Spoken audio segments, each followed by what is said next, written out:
Hello friends, welcome back to the channel. இன்றைக்கி 25th May 2026 FII DIIs datas பார்த்துடலாம் வாங்க.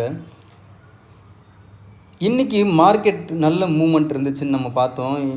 மெயினாக நம்ம இண்டெக்ஸ் எல்லாம் பார்த்தோம் அப்படின்னாக்கா, நம்ம நிஃப்டியாக இருக்கட்டும், சென்சஸாக இருக்கட்டும், பாசிட்டிவில் க்ளோஸ் ஆனதை நம்ம பார்த்தோம். அதுவும் நல்ல ஒரு பாயிண்ட்ஸில் இன்றைக்கி டிஐஐஸ் ஒரு 3856 கோடிக்கு நெட் பையர்ஸாக இருக்காங்க.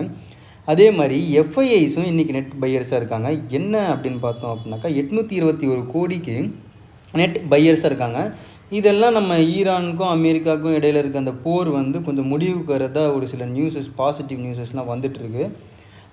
அதோட விளைவாக நம்ம பார்க்கலாம். அதனால் அதோட தாக்கத்தை மார்க்கெட்டோட சென்டிமெண்ட்டை அஃபெக்ட் பண்ணுறதுனால எஃப்ஐஐஸ் பை பண்ணுறாங்களோ அப்படி இருக்கலாம். இன்றைக்கி பெட்ரோல் ஒரு 2 ரூபாய் ஏறி இருக்குது திரும்பியும் நம்ம சென்னையில்.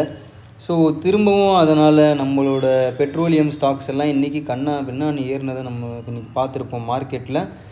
அண்ட் இன்றைக்கி நிஃப்டி 50 312 பாயிண்ட் பாசிட்டிவில் க்ளோஸ் ஆகிருக்கு. 24,031.70 பாயிண்ட்ஸில் இப்போதைக்கு இருக்குது. அண்ட் நம்ம சென்செக்ஸ் 1073 பாயிண்ட் பாசிட்டிவில் க்ளோஸ் ஆகிருக்கு. இன்றைக்கி 76,488.96 அப்படின்ற ஒரு இடத்துல க்ளோஸ் ஆகிருக்கு. இன்றைக்கி நம்ம சென்செக்ஸ் இன்றைக்கி ரெண்டுமே நல்ல பாசிட்டிவில் க்ளோஸ் ஆகிருக்கு. இன்றைக்கி மார்க்கெட்டில் நல்ல மூவ் இருந்தது நம்ம பார்த்தோம். நிறைய Q4 ரிசல்ட்ஸ்லாம் நம்ம மார்க்கெட் சென்டிமெண்ட்டை கிளப்பி விட்டு நல்ல ஸ்டாக்ஸ் எல்லாம் நல்லா ஏறினது நம்ம பார்த்தோம். இன்றைக்கி ஒரு சில முக்கியமான விஷயங்கள் இருக்குது நம்ம மார்க்கெட்டில். அதில் நான் இன்றைக்கி ஒன்று உங்களுக்கு சொல்ல போகிறேன். என்ன அப்படின்னாக்கா, உங்கள் எல்லாருக்கும் தெரிஞ்சிருக்கும் பாரத் எலக்ட்ரானிக்ஸ் லிமிடெட்.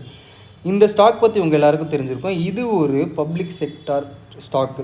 வீடியோஸ் எல்லாமே எஜுகேஷன் பர்பஸ்க்காக மட்டுமே தானே தவிர்த்து இது ஒரு இன்வெஸ்ட்மெண்ட்டுக்கான ஐடியா கிடையாது. எப்போவுமே இன்வெஸ்ட் பண்ணுறதுக்கு முன்னாடி உங்களோட ஓன் அனாலிசிஸை பண்ணிவிட்டு பண்ணுங்கள். அதுதான் எப்போவுமே நல்லது.